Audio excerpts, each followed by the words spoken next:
Hello, this is Matthew Robert Payne. This is a teaching called Count It All Joy. Count It All Joy, and it's based on James chapter 1 verse 2. James chapter 1 verse 2 says, "Brethren, count it all joy when you fall into various trials." James is starting straight off in the beginning of his book, recognizing that the Christian life, the proper Christian life, has within itself trials. There's things that challenge your faith. There's things that make your faith harder to endure. And James says, count it all joy. Now, to many of you, joy isn't something that you'd wish to express as the dominant emotion when you're encountering trials. Ordinarily, when we're going through a trial, we're going through a hard time, things are difficult and our enjoyment level is way down. Some people would say you'd have to be crazy to be excited when you're going through hard times. And that's essentially what James is saying, that we're to walk in the joy of the Lord. We're to know what we're here for. We're to know what we're called for. We're to know what our destiny is. And we're to walk in the joy of knowing that we are in our destiny. We are walking according to the will of God. And this trial is just going to have positive benefit to us if we can just ride the trial out. So many times recently in the last 6 months, I've been attacked by people on YouTube and attacked by people on the internet and even in person, and called the false prophet and called all sorts of names, called the false teacher. People have made videos about me, people have made blogs, and I must say at the start of these trials it wasn't fun.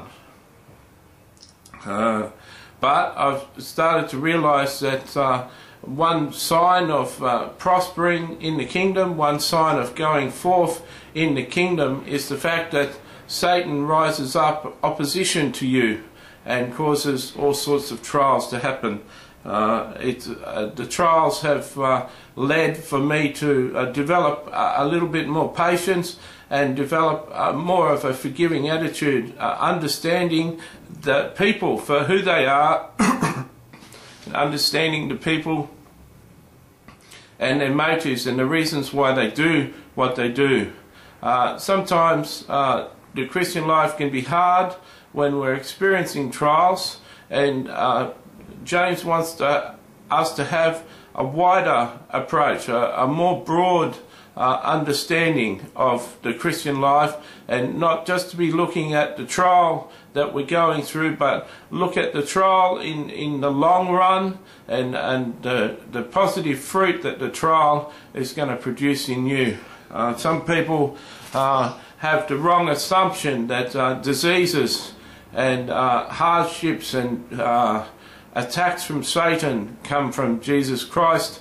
They'll use this verse to say that disease and bad things and attacks from other people are God's will, because He wants us to develop patience and have patience to His perfect work, which verse 3 and 4 talk about. This is a misapplication of this verse. Trials are coming, and many trials can come from Satan, but it's not that God sent those trials into our life, and we're operating in a wrong understanding of faith if we believe that disease and things like that come from God. God is a good God, and every good thing that comes from heaven, every good thing in our life comes from God and comes from the Father of lights, James says later on. And so we're to relax and know that within trials there is a reason for the trial, but be aware that not all trials are sent to us from God Himself. Many of them are sent from the ruler of this world.